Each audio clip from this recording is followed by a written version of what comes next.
Outside Eastbrook Hall I waited 2 hours. The call I finally got was him telling me that our marriage license appointment was cancelled because his suddenly feverish childhood sweetheart needed him. So I rang his best friend. Julian, let's get married. One Donovan never showed, never even called. The sun at the top of the courthouse steps was merciless, and I'd been standing there for nearly 2 hours. My careful makeup had been wrecked by sun and sweat, and I no longer cared. At last the phone vibrated. Elena Donovan's voice was rushed, apologizing for nothing. Behind him, a woman was crying softly, and an ambulance wailed. Sorry, Breeze is running a fever out of nowhere. I have to take her to the hospital. My knuckles went white around the phone. Is it serious? No idea, but she keeps crying. Says she feels awful. I have to stay with her. So today is cancelled. He hesitated 2 beats as though hunting for words. Let's just go tomorrow. Okay. Bree needs. Forget it. The biggest step toward our marriage couldn't compete with a little sister's sudden fever. I leaned against the cold marble column outside City Hall, and felt how ridiculous it all was. Most ridiculous of all was me. Stupid beyond belief. I should have seen this coming a month ago. The day a month earlier had been my birthday, the first time I ever met Belle. I thought then it was the happiest moment of my life.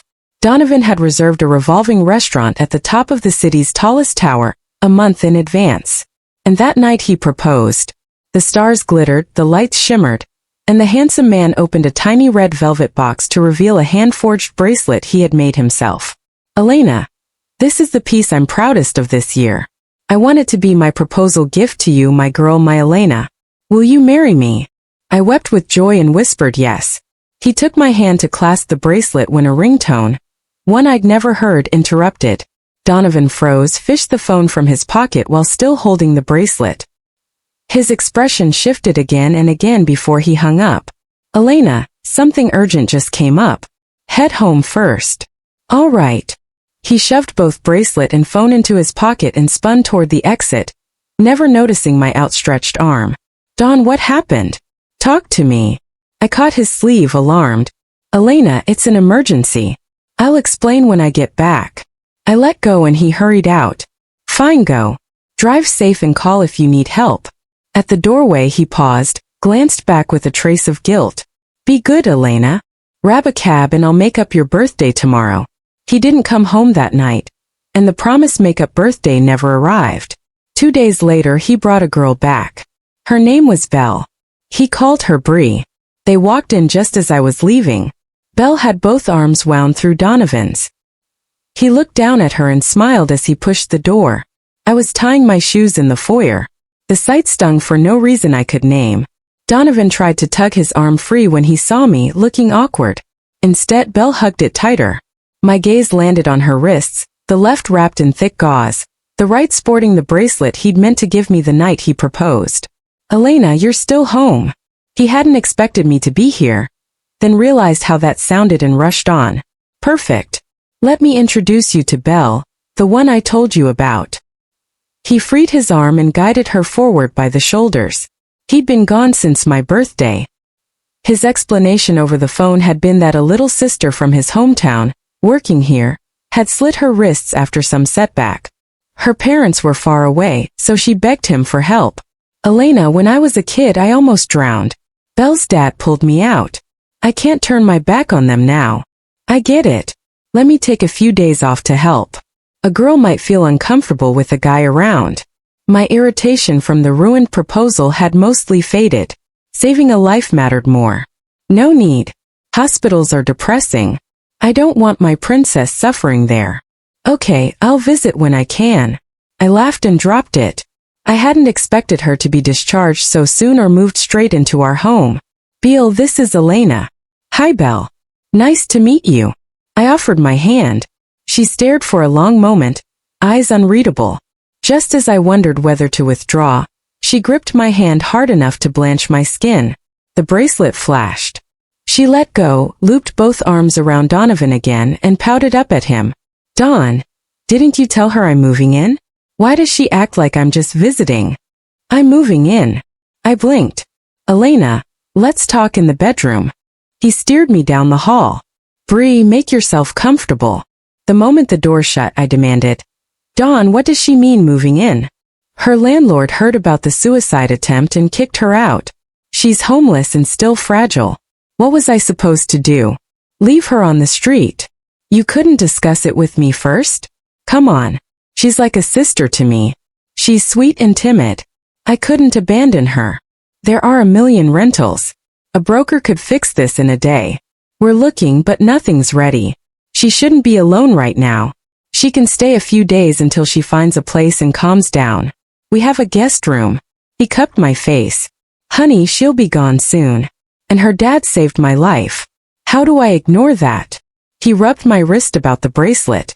When Bree woke up and saw the bandages, she fell apart. I felt helpless, so I let her wear it to comfort her. Once she's stable, I'll clear my commission list and forge you an even better one. A custom piece from Donovan meant months on the wait list. He kissed me before I could protest. Long and familiar.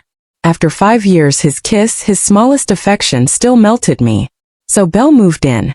The first day she said almost nothing, and I'm no chatterbox, so silence stretched between us. But whenever Donovan wasn't around, she would stare straight at me.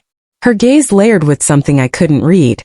It made me feel an instinctive resistance, a faint disgust, and I found myself avoiding her as much as possible. Gradually, I started leaving for the office at dawn and staying late into the night just to dodge her. Donovan never commented on my new hours.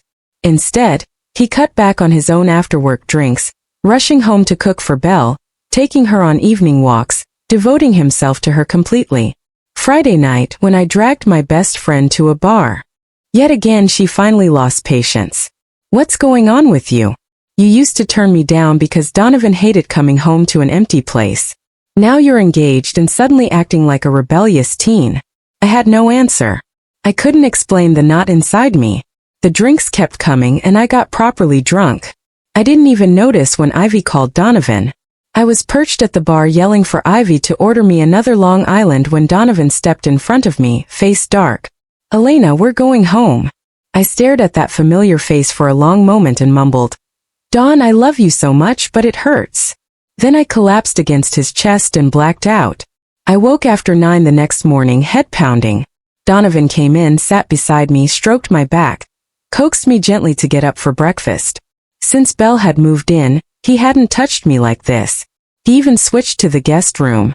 He said her emotions were too fragile, that seeing us intimate might set her back. I rolled halfway on top of him, slid my arms around his neck, kissed him. We hadn't been together in ages, and his desire flared at once. He flipped me beneath him, mouth hot on my throat. The door burst open. Belle stood there, face shadowed, eyes fixed on us. Mortified, I yanked the duvet over my bare chest, cheeks burning. Donovan leapt off the bed, fumbling to straighten his wrinkled pajamas. Bree, I thought you went to extend your sick leave. You're back already. If I hadn't come back, were you going to sleep with her? She answered him, but her red-rimmed eyes bored into me. I was stunned. A near stranger had just stormed my bedroom like a wronged wife. I looked at Donovan, speechless. He seemed equally shocked. He strode over and pulled her out. When I emerged, fully dressed, the living room was empty. I walked to the guest room he now used. His discarded pajamas lay on the bed. While I dressed, my mind was blank. I hadn't heard them leave. 5. I called Donovan 3 times before he picked up. Soft jazz played in the background. His voice was low, as if he were walking. Elena, I went after Bree. She ran out in a state. She might do something reckless. Did you find her? Yes. We're at a cafe. She left early without breakfast. I'm buying her a slice of cake. Then we'll talk. My chest felt cinderblock heavy. I listened in silence while he ordered a matcha chiffon. A barista chirped. Sir, we have a new strawberry honey cake. Girls love it. Want to treat your girlfriend? No, she's allergic to strawberries, Donovan answered without hesitation. I ended the call. Of all fruits, strawberries are my favorite. When are you coming home? We need to talk. I texted him, then sat on the sofa and waited. His reply came fast. Okay, baby. Wait for me. I'll calm her down and bring her back. I'll make her apologize. The promise of that apology softened me a fraction. At least he knew I'd been wronged. I stayed on the couch from morning till deep night. No food, no drink, no movement. Donovan walked in at 6 o'clock the next morning, startled to find me still there, haggard. "Elena, why are you sitting here? You look sick." He knelt, felt my forehead, cupped my cheek. "No fever," he murmured, squeezing my hand as he sat down. "I just need sleep." I pulled my hand free and stood. A whole day and night without water or food had left me dizzy, limbs wooden. I lurched toward the coffee table and pitched forward. Donovan caught me, but my shin smashed into the edge. The sharp pain sliced through the fog. "Baby, what's wrong?" He eased me onto the sofa, rubbing the bruise that was already blooming. I moved my leg away and met his eyes. "Donovan, let's break up." He frowned as if he'd misheard. "What did you say?" I said. "Let's break up." My voice was flat. A day without food, sleep, or tears had drained every drop of fight. "Elena, stop overreacting." His face darkened. "Brie is the daughter of the man who saved my life. Is it so wrong to take care of her? Since she moved in, you've been cold, inventing excuses to stay away. You know she's unstable, yet you won't show an ounce of patience, so I step in. How is that a crime? She's a patient, a guest. Can't you show some tolerance instead of throwing a tantrum?" "I'm not throwing a tantrum. I waited 24 hours and thought it through. I'm serious. I want out." 6. I delivered the verdict in the calmest voice I owned. I had no other currency left. Donovan saw I meant it. His tone softened. "Baby, I'm sorry. I should have called. Let me explain." He reached for my hand. I jerked away. Defeat flashed across his face. He glanced at his empty palm, then pressed on. "You know how dangerous her lows can be, so I ran after her. She was hysterical. Nothing I said worked. Finally, she said she wanted to move out. I figured space would help both of you, so I found her a studio. We visited half a dozen agencies before one felt right. I signed the lease right away. She wanted a fresh start. None of her old things, so I bought towels, pans, bed sheets, helped her scrub the place. Before I knew it, it was past 3 a.m. You wake at the slightest noise. I napped on her couch rather than disturb you. Baby, believe me, all I did was help her move. Nothing happened." He framed my face again, thumbs brushing my cheeks. "We've been together 5 years. You'll end us over one miss." "It's not one night." I exploded, pain in my leg forgotten as I towered over him. "You left me at the exact moment you proposed. You gave my hand-forged bracelet to her. You moved her into our home. You slept in another room. You cooked her dinner, walked her at dusk, and when she barged in on us, you still ran to cuddle her. And you think I'm mad because you didn't come home? Sorry, baby. Sorry I neglected you. I was wrong. Forgive me, please." Panic crept into his voice. He scrambled up, clutching my hands. I hadn't cried while I waited, but his apologies cracked the dam. "No forgiveness. Go protect your childhood, sweetheart. Pay your debt. I don't want you ever again." Tears streamed. He wiped them, frantic. "I'm sorry. Don't cry. Please don't cry. You asked me to marry you a month ago. How can you break up so easily? Let's get the license. Okay, pick any date. I promised you the grandest wedding, the most beautiful bride. Let's go tomorrow." He kissed the salt trails, each feather-light touch soothing the jagged edges inside me. "Baby, marry me. Say yes." Yes.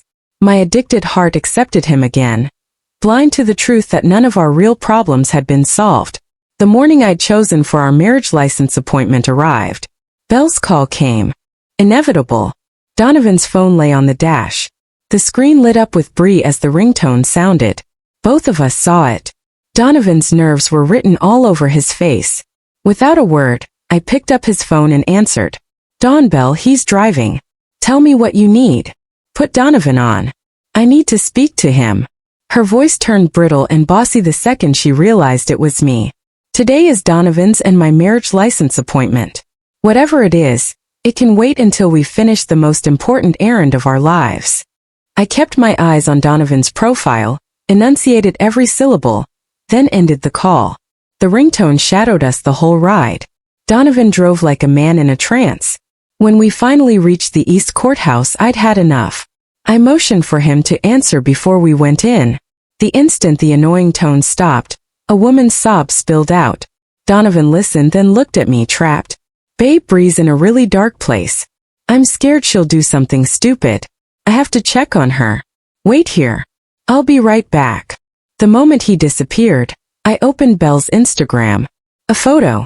A man's fingers laced through hers. The hand-forged bracelet on her wrist glinting like bright cold moonlight. Caption. So what? No matter when, he can't bear to see me cry. Posted 1 minute ago. Exactly what I'd expected. I waited stubborn for 2 full hours until the inevitable text arrived. Maybe we try again tomorrow. The milestone I thought nothing could rival had been traded for a few tears. Masochistically, I refreshed her page. A new comment had appeared under the post.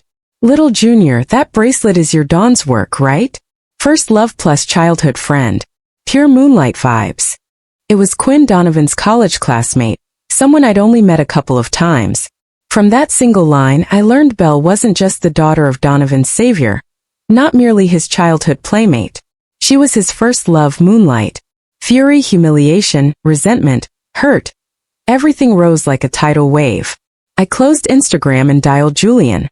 The second he picked up, I asked, "Who is Belle?" Julian went silent. I hung up. I should have known. I'd been a fool. When he called back, I rejected it again. Again, each call another swipe down. Then a voicemail cracked my shell. Been hurt, huh? Pick up. Ask me anything, I'll tell you everything. Julian is Ivy's big brother and Donovan's college roommate, Titus brothers. At Ivy's graduation, he drove up from Fairhaven to cheer his sister and brought Donovan along to celebrate. 2 tall, dazzling guys. Julian, calm and self-contained. Donovan, all sunshine and easy smiles, turned every female head on campus. Because Ivy's boyfriend was local and I loved the city, we decided to stay. Julian asked Donovan to keep an eye on the 2 of us. Donovan did exactly that. His family hand-forges precious metal miniatures, an old craft dynasty with serious local clout. Fresh out of college and jobless, Ivy and I leaned on his connections until we each landed something steady. A year later, Donovan and I became a couple. The day we announced it, Julian transferred to Eastbrook for work. At his welcome dinner, Donovan lifted my hand and grinned. "Julian, Elena, and I owe you for introducing us." Julian stared at our joined fingers, raised his glass at last and said, "Wish you both every happiness." I accepted Julian's next call, sobbing too hard to speak. "Elena, where are you? All these years he's treated me like a second sister." Hearing me cry, his voice shook with panic. "Don't cry, Elena. Tell me, where are you?" "Eastbrook Courthouse," I hiccuped. A pause. You're getting the license?" "Julian, what is Belle to Donovan?" I countered. "How do you know her?" "Donovan moved her into our place for over a month." My sobs stopped. Cold dread took their place. "He told me she's the daughter of the man who saved his life." "What? He brought her into your home? That bastard."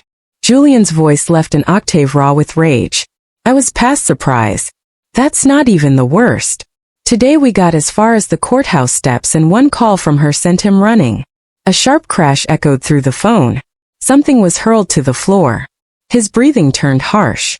I knew that fury was for me. "You knew about her all along, didn't you, Julian?" His breath hitched. "Silence. Say it.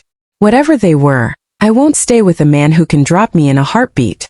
5 years deserves a clean ending, not a fool's punchline." The story was simple. In high school, Donovan's parents took him on a beach vacation.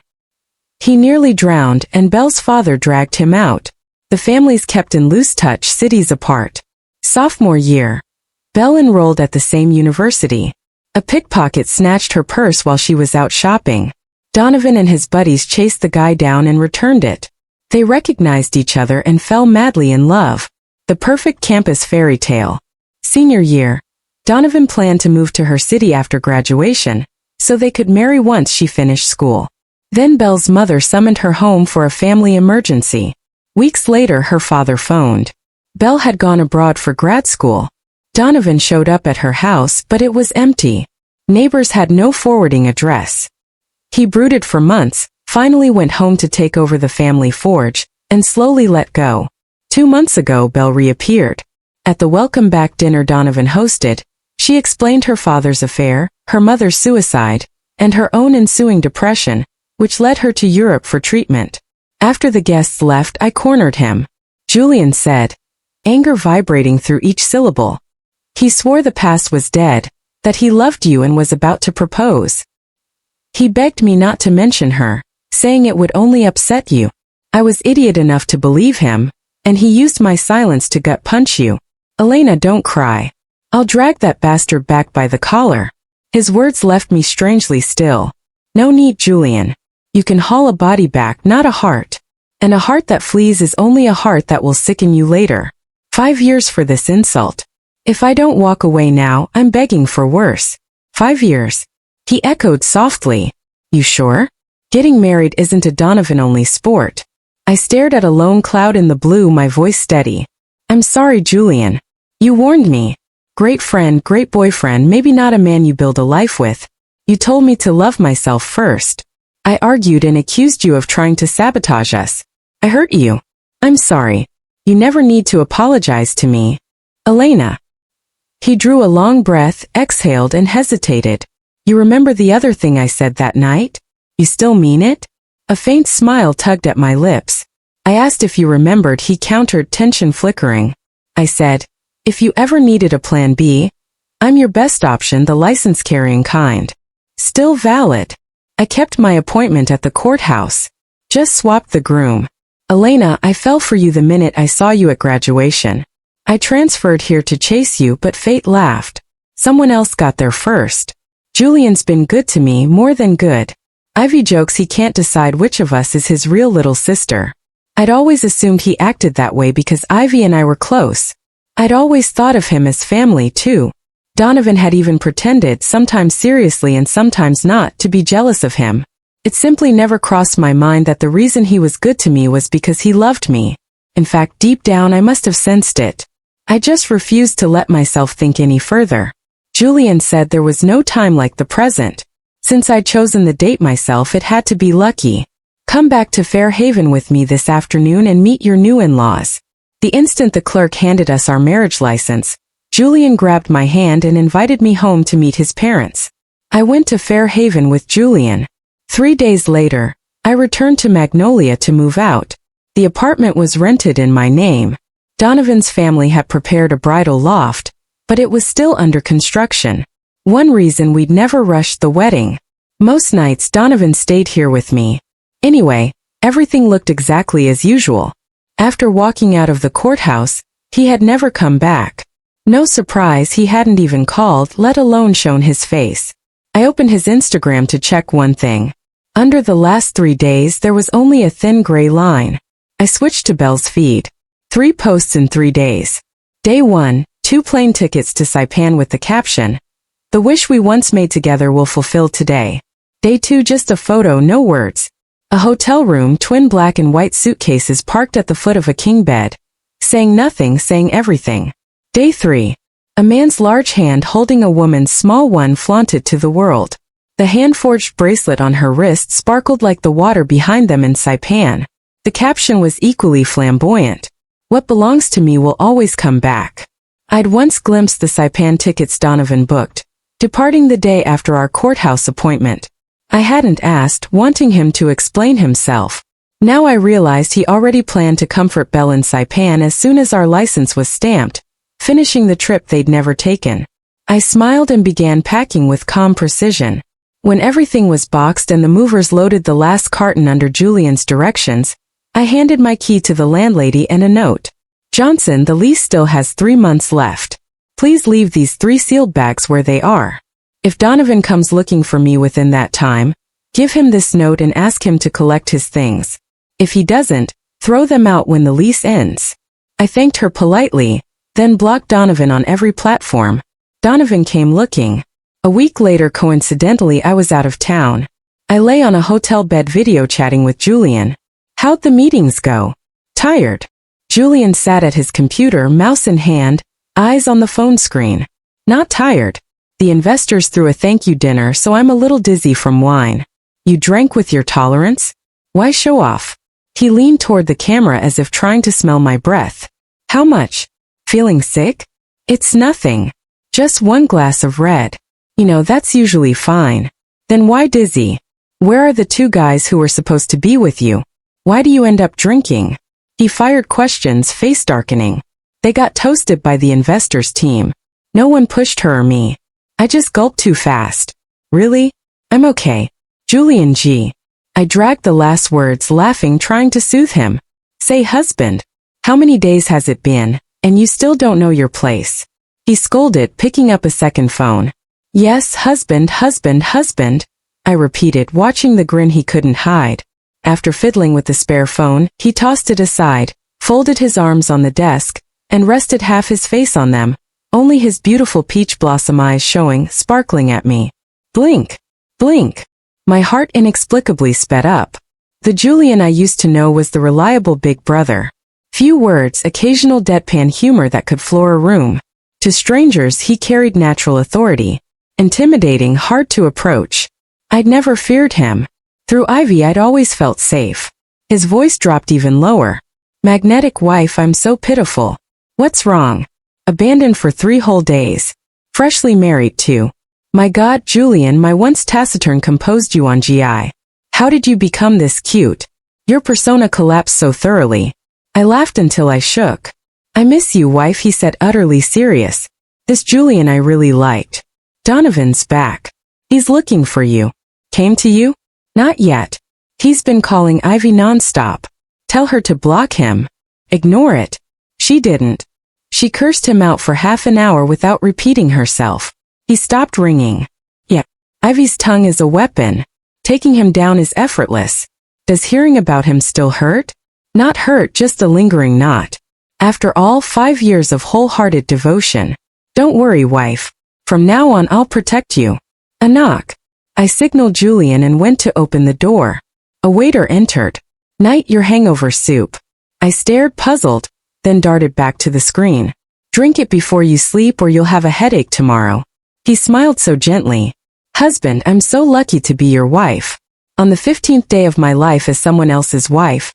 Donovan blocked my path outside the office the moment I returned from my business trip. Elena, you're finally back. As always, he reached for my suitcase. I sidestepped.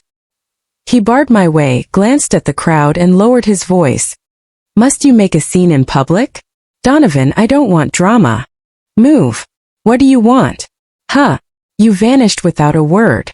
Left me searching. Let Ivy curse me out. And that's still not enough. How long will you keep this up? I wrote everything on that note. We're done. Total cut off.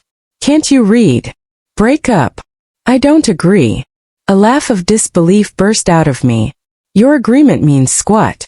I informed you. Didn't ask permission. I walked around him. He seized my arm. The pair of jade bangles Julian's parents had given me clinked sharply at my wrist. He examined them. Bought on your trip. Decent quality. Next time tell me. I'll take you to pick something real. Don't get conned. I jerked free and stared at him coldly. Donovan, I repeat, we're finished. From now on, we go separate ways permanently. Elena, stop this. Okay. Out here in front of everyone. Come home. We'll talk there. He swallowed his anger, coaxing in a whisper. I was disgusted by his arrogance. Donovan, I'm married. I'm not going home with you. Let's part civilly.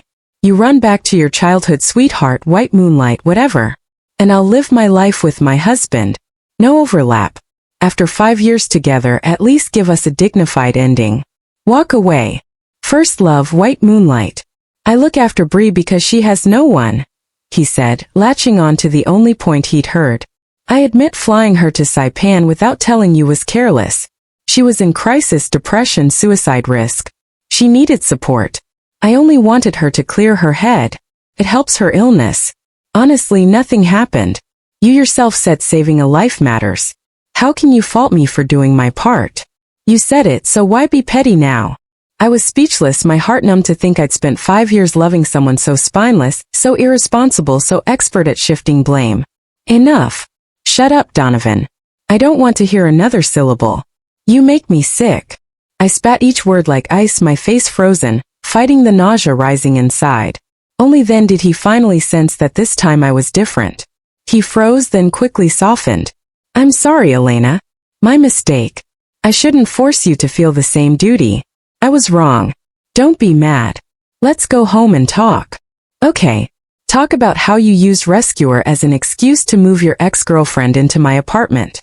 Explain how on the day you proposed and on our marriage license appointment, you could forget I even existed, abandoning me at the courthouse to chase your ex. Explain how you bought plane tickets and arranged visas before we even picked up our license, planning the moment we were legally wed to whisk her off to Saipan. Bet you never guessed your sweet, fragile first love would never let you sign that paper. Just a few tears and she marched you straight onto the flight, right? How did you know what? That she's your ex or that you'd already booked those Saipan tickets? Donovan, the world watches while people pull crap like this.